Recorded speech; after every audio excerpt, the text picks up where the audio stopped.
이제 우리 신앙 절기상 오늘이 종려 주일이고 이제 내일부터 한 주 동안 고난 주간입니다. 그래서 오늘 이 시간 내일부터 시작되는 고난 주간에 맞추어서 같이 오늘 그 고난에 대해서 같이 한번 말씀을 나누려고 합니다. 오늘 본문 베드로전서 4장 13절 보면요, 사도 베드로가 우리들에게 이렇게 권면하고 있습니다.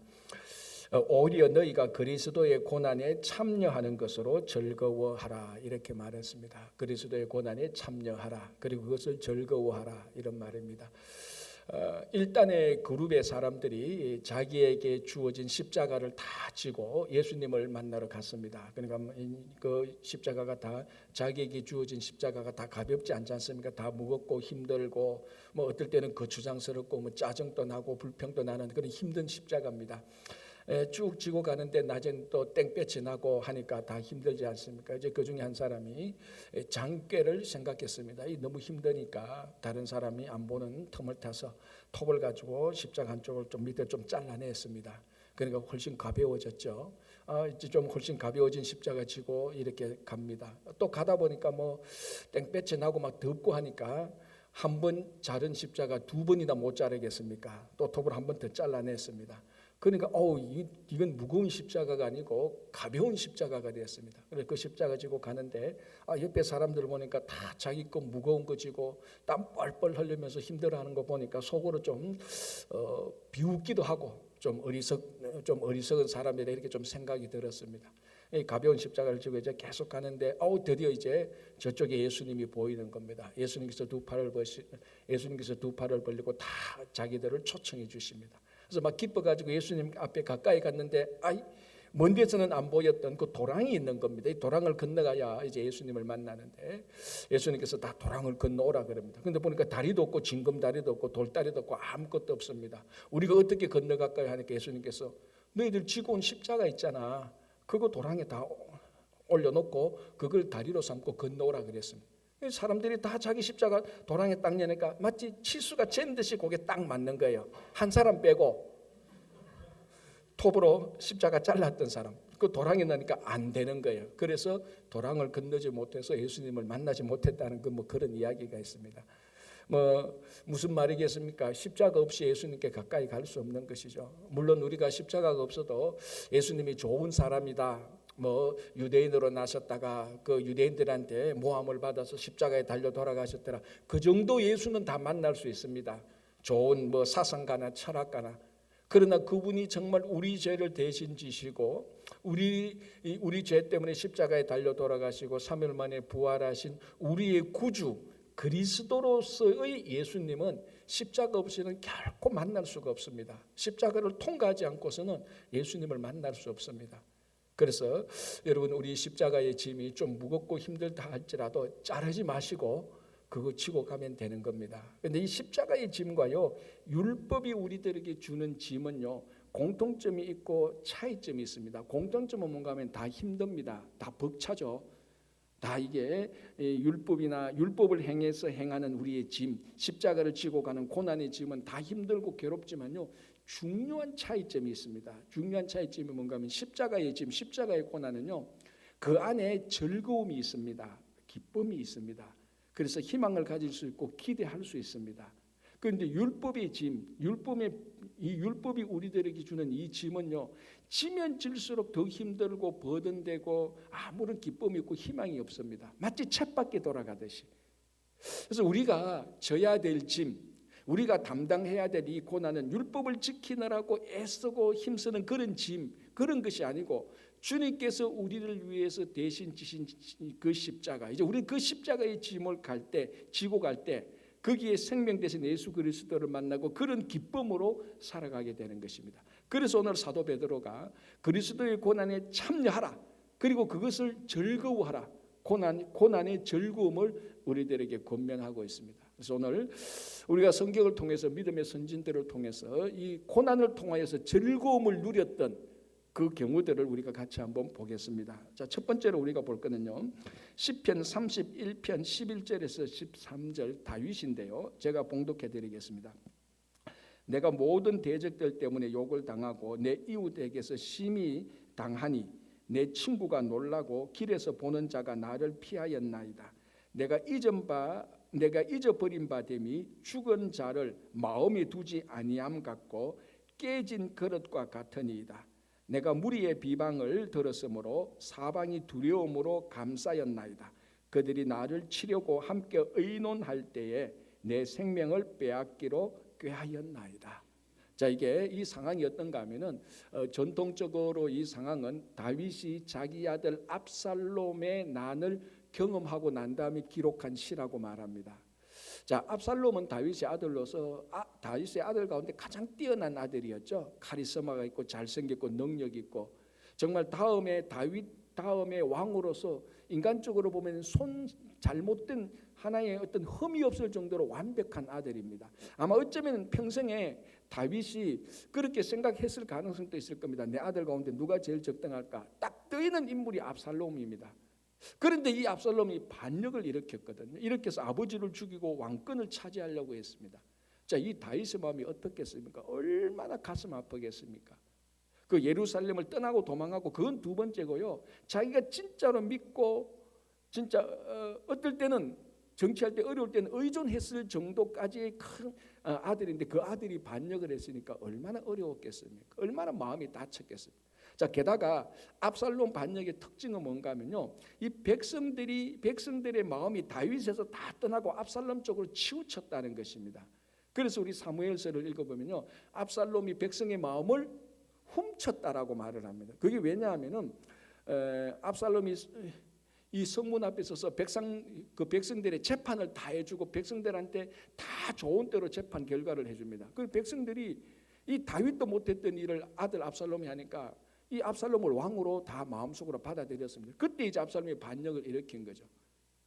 그 전에 이 다윗이 왕이 되고 사울의 뒤를 이어서 왕이 되고 백성들을 잘 사귀고 블레셋 민족들을 물리치고 골리앗을 이기고 그때 막 다윗을 좋아했던 이 모든 백성들이 압살롬에게 다 돌아갔습니다.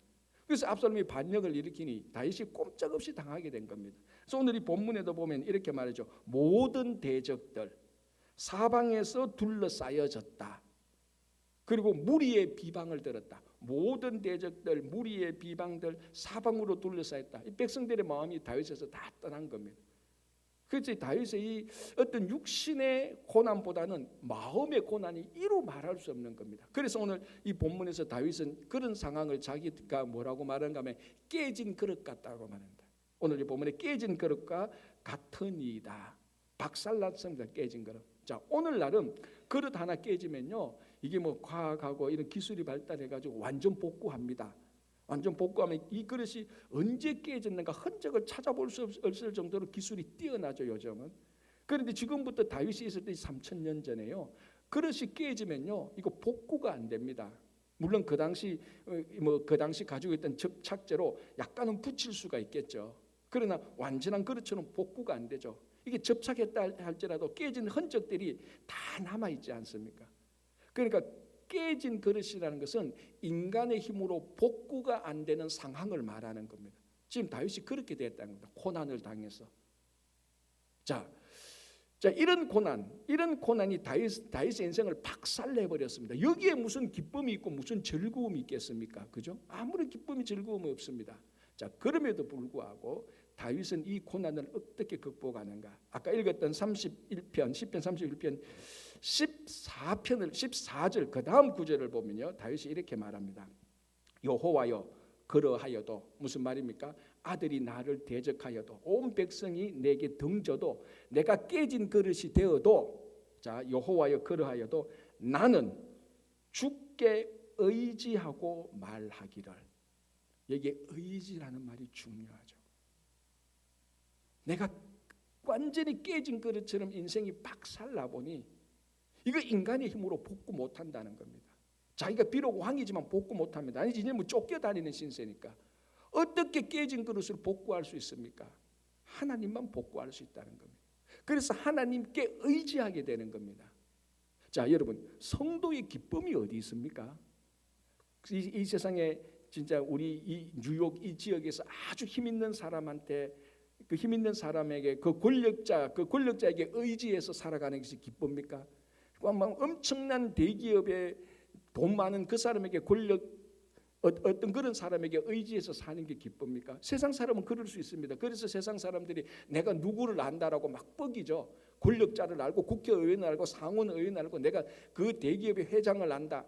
그렇게 자기가 그 사람들을 의지하면서 세상에서 그런 얘기하는 것을 즐거워합니다. 그러나 성도의 기쁨은 그렇지 않습니다. 성도의 기쁨은 하나님을 내가 의지하고 있다는 것을 사람들에게 말할 때 거기에 기쁨이 있는 겁니다. 성도의 기쁨은 하나님을 의지하는 데 기쁨이 있는 거예요. 자, 여러분 한번 생각해 보십시오. 우리들이 어릴 때 또는 우리들의 자녀들이 이 자녀들이 어려움을 당하게 됐습니다. 자기의 힘으로 해결할 수 없습니다.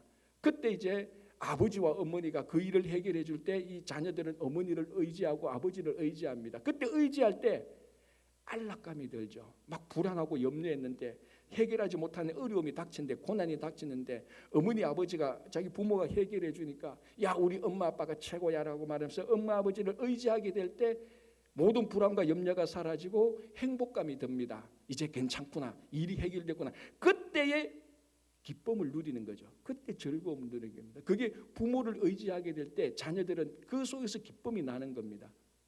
자, 똑같은 이유입니다. 우리가 고난을 당합니다. 이 고난 때문에 이 고난을 해결할 수 있는 오직 하나님께 의지하게 될 때 거기서 기쁨이 생기는 거죠. 그 결국 기쁨은 우리로 하여금 하나님을 의지하게 만드는 겁니다. 고난이 우리를 인생의 코너로 막 몰아가죠. 이 고난이 우리를 죽이려고 몰고 가는 거 아니지 않습니까? 이 고난이 우리를 파괴시키려고 코너로 몰고 가는 건 아닙니다. 사람이라는 게요, 인생의 코너에 몰리면요 하나님을 의지합니다. 성도들은 그래서 하나님을 의지하게 됨으로 말미암아 기뻐하고 이것이 고난에서 나오는 겁니다. 자, 우리 다윗을 봤는데 바울을 한번 보겠습니다. 이 고린도후서 1장 8절에서 9절에서 바울이 이렇게 고백합니다. 형제들아, 우리가 아시아에서 당한 환난을 너희가 모르기를 원하지 아니하노니 힘에 겹도록 심한 고난을 당하여 살 소망까지 끊어지고 우리는 자신이 사형 선고를 받은 줄 알았으니 이는 우리로 자기를 의지하지 않고 오직 죽은 자를 다시 살리시는 하나님만 의지하게 하심이라. 이 바울의 고백은 다윗의 고난하고 똑같습니다. 믿음의 선진들이 고난을 당하게 될 때요 하나님을 의지하게 되는 이 고백은 다 똑같은 거예요. 자, 바울이 뭐라고 말합니까? 아시아에서 당한 고난. 자, 우리가 그 사도행전에 보면 그런 흔적들이 나타나셨습니까? 이게 사람이 상상할 수 없는 고난을 당했습니다. 뭐 자기가 잘못해서 고난 당했습니까? 자기 잘 먹고 잘 살려고 고난 당한 거 아니지 않습니까? 복음 전하다가 고난을 당했습니다. 그래서 바울은 고린도후서에서 그 고난 때문에 살 소망까지 끊어졌다. 이 바울이 얼마나 의지가 단단한 사람입니까? 웬만하면은 살 소망까지 끊어졌다고 말할 사람이 아니지 않습니까? 근데 그런 엄청난 고난을 당하니 살 소망까지 끊어졌다라고 말하고 뭐라고 말합니까? 내가 사형 선고 받은 것 같다라고 말합니다. 끝장난 거예요. 자, 여기서 이런 사형 선고 받은 인생, 살 소망까지 끊어진 이 인생을 하나님께서 이 고난 통해서 바울을 어떻게 몰고 갑니까? 말하지 않습니까? 죽은 자를 다시 살리시는 하나님을 의지하게, 아니죠, 하나님만 의지하게. 이건 다르죠. 하나님을 의지한다는 것은 하나님도 의지하고 다른 것도 의지할 수 있는 겁니다. 그런데 바울은 정확히 말합니다. 하나님만 의지하게. 여러분, 사형 선고 받은 사람은 죽을 수밖에 없지 않습니까? 그 사형 선고 받은 사람을 누가 살리겠습니까? 하나님만 살릴 수 있는 겁니다.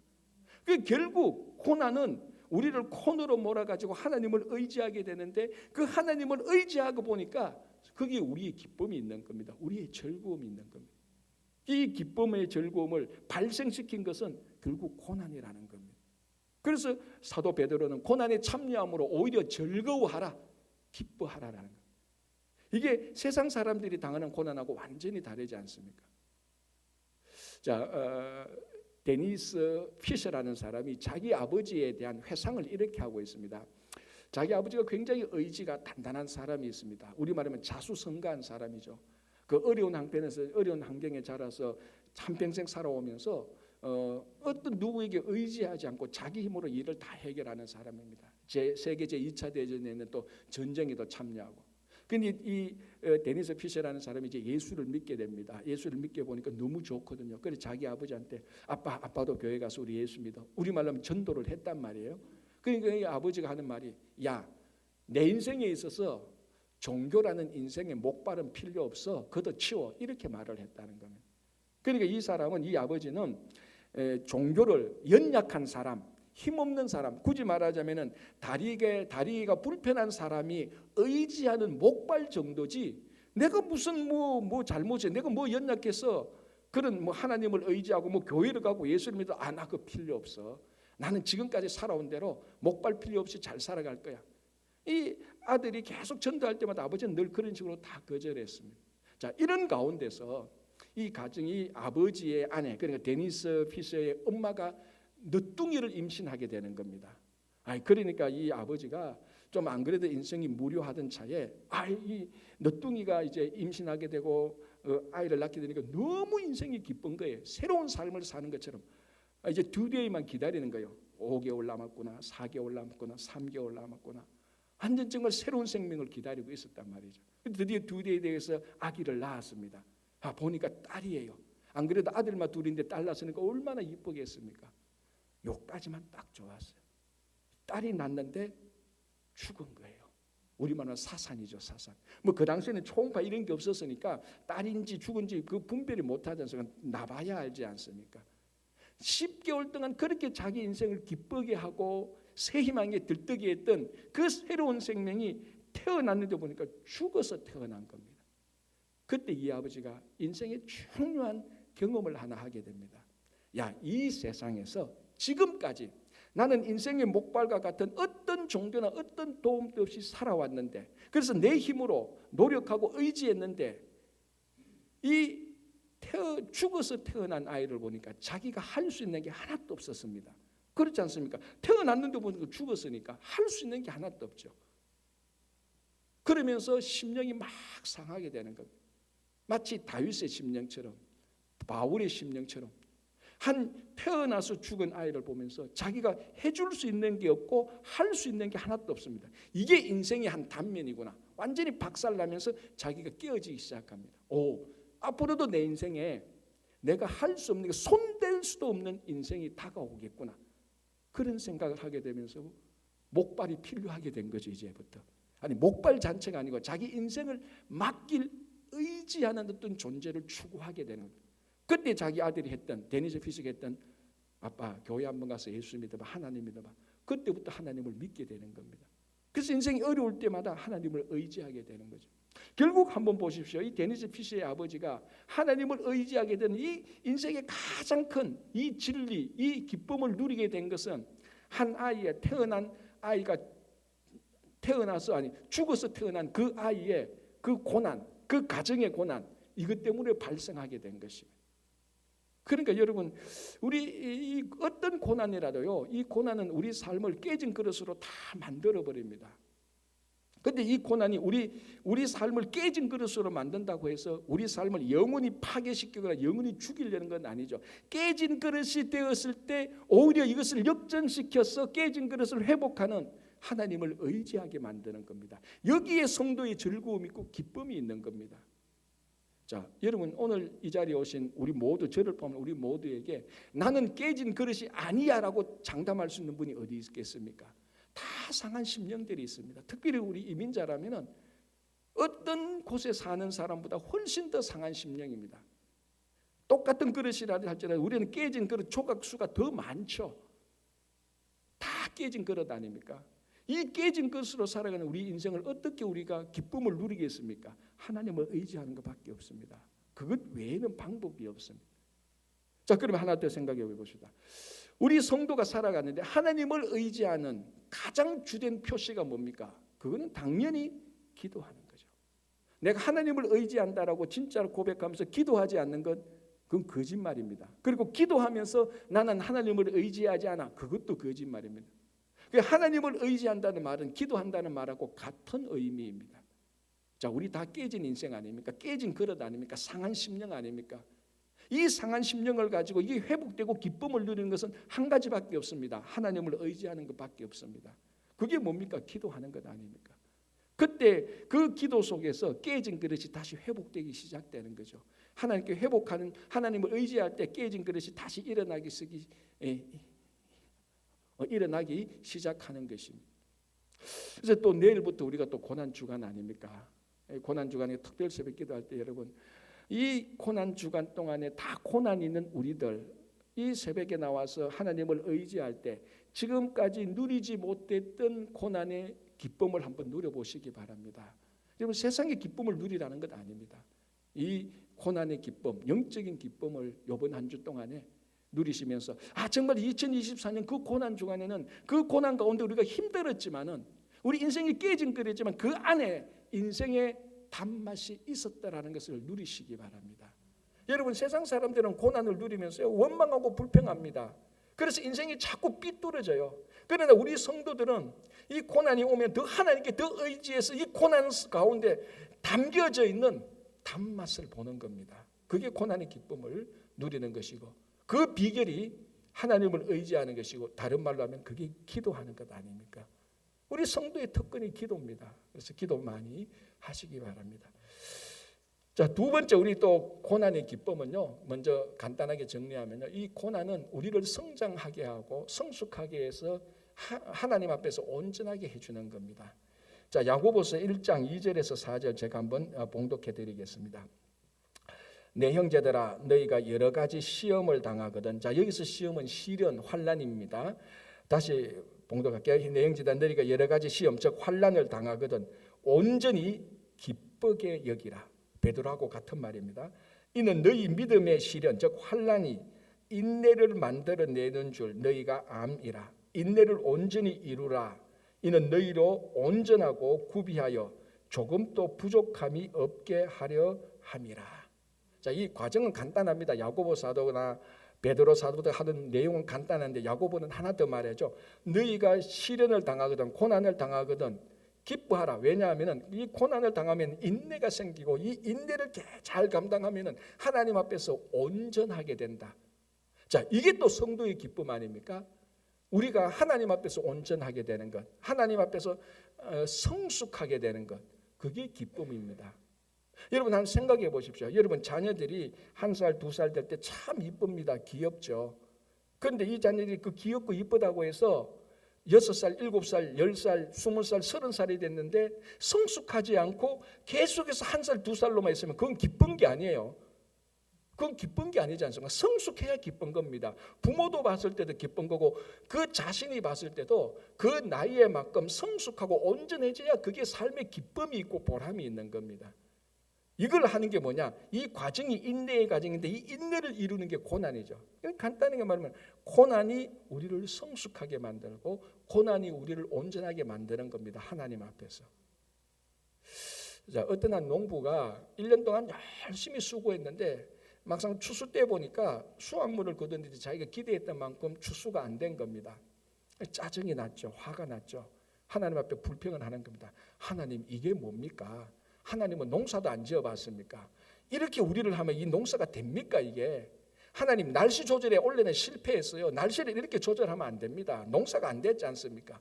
그러면서 툭 던진 말이, 하나님, 내년 한 해 동안 내한테 날씨 조절할 수 있는 정권을 내한테 주십시오. 제가 한번 보여주겠습니다. 날씨를 어떻게 조절하고 어떻게 해야 수확이 잘 되는가. 막 화가 나서 그렇게 했단 말이죠. 그런데 하나님이 그 제안을 덥석 받았어요. 알았다. 나도 바쁜데 내년에는 네가 날씨를 다 조절해라. 정권을 주겠다. 수확 잘할 수 있겠지 하니까 농부가 신이 난 거예요. 하나님, 제가 한번 보여주겠습니다. 날씨는 이렇게 조절해야 수확이 잘 돼요. 1년 동안 정권을 받았어요. 이 농부가 얼마나 신이 납니까? 그래서 따뜻한 햇빛이 오게 하고, 그리고 햇빛만 농사가 안 되잖아요. 또 적당하게 비가 내리고 바람이 있어야 되지 않습니까? 신선한 바람, 훈훈한 바람, 햇볕, 적당한 빛, 살기도 너무 좋아요. 그런데 이 농가밭을 보니까 푸르르고 막 자라거든요. 속으로 생각했습니다. 하나님, 지금 보고 있지요? 이렇게 하는 거예요. 날씨 조절은 이렇게 하는 거예요. 자, 이렇게 해서 가을이 돼서 추수할 때가 되었습니다. 추수 때가 이 농부가 가보니까 너무 잘 된 거예요. 특히 벼농사가 잘 된 거예요. 그래서 이제 추수하려고 벼를 이제 해서 벼를 딱 까는데 벼 안에 쌀이 있어야 되는데 쌀이 있는 벼가 거의 없어요. 있어도 조그맣게 쌀 한 톨이 제대로 익히지가 않은 겁니다. 겉만 무성했지. 아니 수확을 많이 할 줄 알았는데 안에 쌀 알갱이가 없는 겁니다. 있어도 다 삐뚤어졌고 낙담해가 있는데 하나님이 나타나는 게 뭡니까? 추수 잘했냐? 많이 거뒀냐? 하나님께 농부가 할 말이 없는 거예요. 하나님 이상하다. 이건 분명히 추수가 잘 돼야 되는데 내가 날씨 조절을 얼마나 잘했느냐고. 적당한 햇빛, 적당한 빛, 적당한 바람. 그때 하나님이 말하는 겁니다. 틀렸다. 너는 단 한 번 1년 동안 날씨 조절한 거 내가 봤는데 하나님이 봤는데 단 한 번도 폭풍이 오게 하지 않았고 단 한 번도 추운 날씨를 오게 하지 않았고 단 한 번도 어마어마하게 더운 날씨를 조절하지 않았다는 것. 좋은 날씨만 발휘했죠. 따뜻한 햇볕, 적당한 빛, 훈훈하고 신선한 바람. 여러분 이런 날씨 가지고는요 쌀 한 톨도 제대로 생산 못합니다. 신기하지 않나요? 우리가 매일 먹는 그 쌀 한 톨, 밥알 한 알도요 폭풍우가 몰아쳐야 되고요 한서리가 몰아쳐야 되고 폭스가 있어야 쌀 한 톨도 제대로 익혀지는 겁니다. 그렇다면 사람은 어떻겠습니까? 쌀 한 톨도 태풍이 몰아치고 추위가 있어야 되는데 물론 좋은 햇빛이 있고 물이 있어야 되고 훈훈한 바람이 있어야 되죠. 고난이 있어야 쌀 한 톨도 고난이 있어야 제대로 익히는데 사람은 어떻겠습니까? 한 사람이 온전한 인격을 가르고 하나님 앞에서 온전하게 서려고 하면요 반드시 폭풍을 당해야 돼요. 한스리를 맞아야 됩니다. 그런 고난이 이 한 사람을 성숙하게 하고 하나님 앞에서 온전하게 하는 것 아닙니까? 그래서 우리는 고난을 즐거워하는 겁니다. 왜? 고난을 통해서 우리가 성숙하게 되고 온전하게 되니까. 그래서 사도 베드로도 그리고 야고보도 너희들한테 고난이 닥치거든 즐거워하라. 좀 해석하자면 왜? 이 고난으로 너희는 이제 곧 성숙하게 될 것이다. 곧 온전하게 질 것이다라는 것을 얘기하는 겁니다. 여러분 지금 고난 없는 사람 어디 있습니까? 육신의 고난도 있죠. 재정의 고난도 있죠. 인간관계의 고난도 있죠. 또 더 나가서 주님의 일을 순수하게 하는데 사람들한테 오해받는 것도 있습니다. 사람들한테 무시받는 것도 있죠. 더 나가면 모함받는 것도 있을 거예요. 배신당하는 것도 있을 거예요. 내가 잘못한 거 없는데 순수하게 주님의 일을 하는데 이런 말할 수 없는 고난이 닥칠 겁니다. 여러분 다윗도 당했고 바울도 다 당했어요. 그런 우리 믿음의 선진들이 말하는 게 오늘 보십시오. 너희가 시련을 당하거든 오히려 즐거워하라. 그것이 인내를 이루고 인내는 너희들을 온전하게 할 것이다. 여러분 성도의 영적 기쁨이 여기 있지 않습니까? 우리가 성숙하게 될 때. 그래서 고난을 당하거든 이렇게 생각하시면 됩니다. 이 고난이 또 나를 한 번 더 성숙하게 하겠구나. 한 번 더 나를 하나님 앞에 온전하게 하겠구나. 거기에는 세상의 기쁨은 없습니다. 하늘의 기쁨이 있죠. 그 기쁨을 우리가 누리는 것 아닙니까? 자, 그러면 하나님께서 우리를 성숙하게 하고 온전하게 하는 것 이 자체도 목적이 있지만요. 여기서 한 발자국 더 나가면 하나님께서 성숙하게 한 온전하게 한 사람을 하나님 나라를 위해서 하나님께서 또 사용하는 겁니다. 일꾼으로 쓰는 것이죠. 여러분 아무리 똑똑하고요 아무리 잘나고 아무리 신분이 좋고 아무리 많이 배웠다 할지라도요 하나님 앞에서 온전하게 그리고 성숙하게 고난을 당하지 않은 사람은요 하나님께서는 쓰시지 않습니다. 쓰려고 하면요 고난을 당하게 하는 겁니다. 그게 하나님의 의도예요. 그걸 알면 우리가 또 쉽게 고난을 당할 수가 있는 겁니다. 즐거워할 수 있는 거죠. 자, 요셉을 한번 보십시오. 요셉이 어릴 때 고난 당했습니까? 아버지 야고보로부터 특혜를 받았어요. 집에 가면 제일 좋은 음식 먹었고요. 제일 좋은 옷 입었고요. 뭐 집에 있으면 천국과 같았습니다. 이런 요셉은 하나님께서도 안 써요. 그래서 하나님께서 요셉을 쓰기로 작정하셨지 않습니까? 어떻게 합니까? 그때부터 상상할 수 없는 고난의 연속이 다가가는 것 아닙니까? 우리가 잘 알지 않습니까? 형님들로부터 완전히 배신 정도가 아니죠. 죽이려고 한 건 아닙니까? 죽이려고 했는데 어째 하다 보니까 죽이지는 못하고 미디안 상인데 노예로 팔고. 여러분 혹시 노예로 팔려서 지금 미국 오신 분들 있습니까? 없지 않습니까? 우리 가운데 노예로 팔려서 미국 온 사람이면요 그 상처로 인해서 평생을 건전하게 살아가지 못할 거예요. 노예로 팔려왔다니. 그런데 이 미디안 상인에게 이 요셉은 애굽으로 노예로 팔려가지 않습니까? 그랬더니 하던 보디발 집에 가서 열심히 했는데 이 보디발 안에 또 모함을 그대로 당합니다. 그대로 당했다가 감옥에 들어가지 않습니까? 감옥에 들어가서도 술 맡던 가는장이 자기 구해준다고 그랬는데 2년 동안도 새카맣게 잊어버리는 겁니다. 그러니까 이 고난을 통해서 인내를 배우게 되는 겁니다. 여기 뭐 요셉이 잘못한 거 있습니까? 잘못한 거 하나도 없습니다. 의인의 고난이죠, 진짜로. 자, 그래서 하나님께서 보시기에 이제 됐다라고 싶을 때 하나님께서 요셉을 쓰지 않습니까? 잘 알지 않습니까? 한순간에 죄인에서 애굽의 총리로 하나님께서 올리셔서 이 애굽의 총리로 세워가지고 애굽의 기근이 드는 7년 동안에 그 나라를 다 먹고 사는 것을 다 해결해 버리는 겁니다. 하나님께서 요셉을 쓰는 거죠. 이 요셉, 그 창세기를 보면 요셉이 한순간에 총리가 되었어요. 자기가 거드름 피우거나 교만하거나 자기가 총리였다고요 특권을 행사한 적이 하나도 없습니다. 우리 같으면 주변에 한번 보십시오. 흔히 우리 한국식으로 말하면 촌부들 있지 않습니까? 갑자기 땅 팔아서 부자 된 사람요. 이게 인격하고 물질하고 밸런스가 안 맞으니까 다 깨지는 거예요. 왜? 이게 촌부의 특징이 뭡니까? 그 물질을 잘 핸들링할 수 있는 인격적인 성숙이 없는 거예요. 그러니까 촌부라 그러면 우리가 부정적으로 생각하지 않습니까? 하나님은 절대로 촌부 같은 사람은 안 써요. 다듬어서 그 하나님의 마음에 합당하게 됐을 때 쓰는 겁니다. 그래서 여러분들이 고난을 당하고 있거든요. 고난이 찾아오면은 이 두 개는 확실합니다. 하나님께서 나를 성숙시키려고 하는구나. 또 하나는 하나님께서 나를 쓰시려고 하는구나. 여기 우리 기쁨이 있지 않습니까?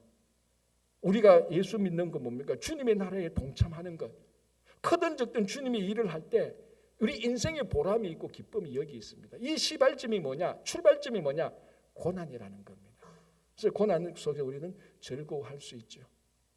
자, 하나만 더 볼게요. 시편 34편인데요. 제가 봉독해 드리겠습니다. 34편 19절 20절인데요. 의인은 고난이 많으나 여호와께서는 그의 모든 고난에서 건지시는도다. 그의 모든 뼈를 보호하시며 그 중에서 하나도 꺾이지 아니하도다. 자, 이거는 다윗의 경우인데요. 다윗이 사울을 피해 가지고 이스라엘 땅에서 피할 땅이 없었습니다. 군사를 하도 풀어놓으니까. 그래서 궁여지책으로 어디로 도망갑니까?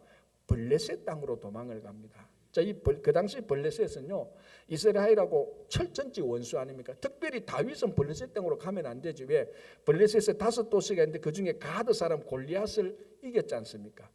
그런데 마침 다윗이 사울을 피해서 블레셋으로 가는데 그 5도시 가운데 해필 간 곳이 가드예요. 가드 땅에 피신을 갑니다. 살기 위해서. 그런데 그때 다윗하고 골리앗을 싸울 때 있었던 군사들이 다윗을 알아봤지 않습니까? 그래서 가드 왕에게 알려줍니다. 왕이시여, 지금 다윗이 왔습니다. 저거 잡아서 죽여야 됩니다. 우리 저 다윗이 골리앗 물리치는 바람에 우리가 그때 낭패를 당했지 않습니까? 저 지금 다윗이 제발로 걸어도 안 돼. 빨리 잡아서 처리하십시오. 다윗이 그걸 알고 잘 알지 않습니까? 미친 척 하지 않습니까? 침을 질질 흘리면서 대문에 허기작 거리면서 뭐 우리말로 하면 헛소리도 하고 뭐 머리도 풀어 제끼겠죠. 옷도 좀 벗을 수도 있고요. 그런데 왕이 그 미친 다윗을 보고 야, 신경 쓰지 마라. 저기 다윗이라 할지라도 저건 아무것도 못한다. 군사들이 밑에서 신하들이 아닙니다. 저건 다윗이면 우리가 죽여야 됩니다. 하나님께서 가드 왕의 마음만 돌려가지고 그 고난 속에서 하나님께서 다윗을 건져냈습니다. 여러분, 우리가 고난 속에서 즐거워할 수 있는 이유는요, 어떤 고난을 당하더라도 의인의 고난이라면 하나님께서는 그 고난에서 우리를 다 건져냅니다. 다윗이 그것을 경험하고 쓴 시가 바로 이거거든요. 보십시오. 그 중에서 하나도 꺾이지 아니하도다. 여러분, 우리가 이게 스포츠를 하고 게임을 하면요, 언제 제일 기쁘죠? 이겼을 때. 그렇죠. 이겼을 때 제일 기쁘죠. 이겼을 때는 항상 기쁩니다. 하나님께서 환난에서 우리를 건져주심으로 말미암아 고난을 당하는 성도가 세상을 이기는 방법이 바로 이겁니다. 세상하고 똑같은 방법으로 세상을 싸워서 이기는 것이 아니고 그 환난 가운데서 하나님을 의지하고 나갈 때 하나님께서 그 환난에서 우리를 건져주심으로 말미암아 세상을 이기는 것입니다. 여기에 우리의 기쁨이 있는 것이죠. 여러분 다니엘과 다니엘의 세 친구들도 똑같지 않습니까? 다니엘과 그 세 친구들 사드락 메삭 아벳냐고가 바벨론으로 포로 잡혀가서 우상 섬기기를 거부했다가 세 친구들은 7배나 뜨거운 풀무불에 들어갔고 다니엘은 사자 굴 속에 들어갔는데 사자도 터치 안 하고 7그 풀무불에 어떤 불 하나도 눈썹 하나도 상치 않게 했습니다. 그런데 하나님께서 다니엘과 그 세 친구들을 완전히 환난 중에서 보호하심으로 말미암아 바빌론을 이기도록 한 것입니다. 이게 성도가 세상을 이기는 방법이죠. 우리는 세상을 총이나 칼로 모함이나 배신으로 이기는 그런 방식이 아닙니다. 우리는 하나님께서 우리를 건져주시고 인도하시는 방식으로 우리는 세상을 이기는 것입니다. 여기에 성도의 기쁨이 있고 이 기쁨을 출발하는 것이 고난입니다. 그래서 고난이 오면은 이 고난을 통해서 또 우리가 세상을 한번 이길 수 있는 것이 증명되어지겠구나 생각하시면 되는 겁니다. 신학교에 다니는 어떤 전도사의 아내가 이제 제약회사에서 품질관리부에서 일을 하고 있었습니다. 그러니까 자기 남편은 지금 전도사니까 또 신학교에서 공부를 해야 되니까 수입이 없지 않습니까? 뭐 거의 없습니다. 그리고 자기 자녀도 있고. 그래서 이 아내가 신실한 크리스찬인데 제약회사 품질관리부에서 일을 합니다. 여러분 회사 다니시면 알겠지만 어떤 제품이 출시되기 전에는 반드시 품질관리를 통과해야 되는 겁니다. 그죠? 품질관리 통과해야 되는데 이제 그 제약회사에서 오랫동안 기획했던 어떤 새로운 약을 이제 출시해야 되는데 마지막으로 품질관리를 통과해야 되는데 이 담당자가 보니까 여기 이 약에 문제가 있는 것을 발견했습니다. 그래서 몇 번 검토를 해도 문제가 있는 것을 발견했습니다. 이 약이 그대로 출시된다면 많은 환자들에게 도움이 되기는커녕 많은 환자들을 더 해칠 가능성을 발견한 거예요. 품질 관리하는 이 여성이. 그래서 자기 상사에게 보고했습니다. 이거 지금 우리가 출시할 수 없다. 이 문제를 고치거나 아니면 이 프로젝트를 폐기해야 된다. 그러니까 상사가 조사해 보니까 이거 큰일 났거든요. 지금 그 마감 기한에 맞춰서 제품을 출시해야 되는데 지금까지 들어온 비용이 어마하고 이걸 폐기하지도 못하고 지금 다시 이것을 고쳐서 새로운 약을 만든다면 또다시 엄청난 비용이 드는 겁니다. 그러니까 이 상사가 이 품질관리 이 크리스찬에게 말합니다. 한 번만 모르는 척하고 넘어가자. 자기가 보기에는 큰 환자에게 나쁜 영향을 끼치지 않을 거다. 설득하는 거죠. 그리고 은근히 협박하는 거죠. 이거 우리가 이 제품이 출시하는 우리 회사가 큰일 나고 너하고 나하고도 큰일 난다. 자, 그러면 이 크리스찬이 어떻게 했습니까? 그래도 안 되는 겁니다. 이 약이 세상에 나가면 큰 어려움을 겪겠어. 그래서 자기는 사인을 할 수 없다. 왜냐하면 품질관리부의 담당자가 직급은 낮지만은 사인을 해야 제품이 출시가 되는 겁니다. 회사가 그렇거든요. 담당자가 반드시 자기 이름을 쓰거나 해야 됩니다. 그런데 이 사람이 사인을 못하는 거예요. 양심상. 그러니까 이 상사가 안 되겠다 싶어서 사장에게 보고합니다. 사장도 듣고 바로 본사에서 공장으로 내려와서 이 얘기 쭉 보고 또 이 사람에게 말하죠. 한번 넘어가자. 안 하면은 내가 당신을 해고시킬 거다. 그리고 일주일 동안 기한을 주겠다. 잘 생각해봐라.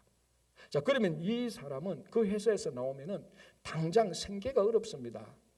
일단 생계의 고난이 시작되는 거죠. 자, 그래서 그걸 감수하고 사인을 안 했습니다. 자, 그러니까 생각하지 못했던 고난이 또 오죠. 회사에서 막 모함하는 거죠. 비난하는 거죠. 뭐 회사 돈을 횡령해가 갔다. 자기가 일을 제대로 안 했다. 온갖 할 수 있는 비난을 다 당하는 겁니다. 회사에서 쫓겨났죠. 지금 뭐 당장 먹고 살 길이 없죠. 재정의 손실이죠. 그리고 온갖 비난 다 하죠. 그 커뮤니티에서 살아갈 수 없는 이런 어려움을 당하게 되는 고난 속에 당하게 되죠. 자, 그런데 이 담당자가 사인을 안 하는 바람에 사인을 안 하고 늦추는 바람에 제품이 원래 맞춤 기한에 맞추지 못하고 늦게 제품이 출시됐습니다. 어쨌거나 출시는 됐어요. 자, 그러니까 고객들이 그 원래 기대했던 제품 날짜보다 늦게 출시되니까 이제 회사에 크레임을 걸 거 아닙니까? 왜 늦게 왔어요? 우리말로 댓글을 막 다는 겁니다. 제품은 모르겠는데 너무 뭐 한 달이나 두 달이나 늦게 왔어요. 이렇게 크레임을 거니까 회사 경영진이 그걸 본 겁니다. 그래서 현장에 묻죠. 왜 이번에 제품이 늦게 출시됐습니까? 그 대답을 제대로 못할 것 아닙니까? 그래서 회사 경영에서 조사를 했습니다. 조사를 하니까 모든 사실이 다 드러나지 않습니까? 품질관리 담당자가 사인을 안 했다. 왜 안 했느냐? 불러서 말해. 왜 안 했느냐 하니까 이제 그걸 말할 수밖에 없지 않습니까? 내가 보니까 제품에 문제가 있다. 이 약이 출시돼서는 안 된다. 그래서 그 상사하고 사장하고 만나보니까 다윗 사람들이 압력을 주고 한 겁니다. 그래서 회사 경영진 우리만을 주주총회를 열어서 사장을 해임시켜버린 거예요. 그리고 그 관련된 사람 다 해임시키고 대신 이 사람을 다시 회사로 불러들인 겁니다. 당신이야말로 진짜 우리 회사의 참된 직원이다. 그래서 한 계급 했죠. 한 직급 승진시키고 월급도 2배로 더 줬다는 이야기가 있습니다. 하나님께서 이렇게 건져주시는 거예요. 환난 속에서 이렇게 건져주시는, 이거는 우리 일상 속에서 늘 우리가 당하는 거 아닙니까? 비슷한 경우를 지금 아마 여러분들 가운데서 당할 수 있을 겁니다. 이거 내가 신앙의 양심으로서 이렇게 해서는 안 되는데, 그런데 모함도 없고 배신도 온단 말이에요. 근데 똑같은 방법으로 좋아, 너희들이 이렇게 했지, 눈에는 눈, 귀에는 귀, 이런 식으로 싸우면 우리는 세상을 이기지 못하는 겁니다. 하나님께서 인도하시는 방식으로 살아갈 때 하나님은 모든 의인의 고난에서 우리를 다 건져주시는 거죠. 지금 좀 어렵더라도, 그 인내하는 과정이 힘들고 어렵더라도, 의심이 들 때도 있겠지만, 혼란스러우겠지만, 하나님의 말씀은 약속합니다. 의인은 의인의 모든 고난에서 하나님께서 그 뼈를 완전히 보호하시며 하나님께서 다 건져주신다라고 말합니다. 여기에 이런 방식으로 우리가 세상을 이기는 겁니다. 여기에 성도의 기쁨이 있는 겁니다. 자, 시편 138편 7편이 이렇게 말합니다. 내가 환난 중에 다닐지라도 주께서 나를 살아나게 하시고 주의 손을 펴사 내 원수들의 분노를 막으시며 주의 오른손으로 나를 구원하시리이다. 이것이 우리 모두의 신앙 고백이 되기를 바랍니다. 기도하겠습니다.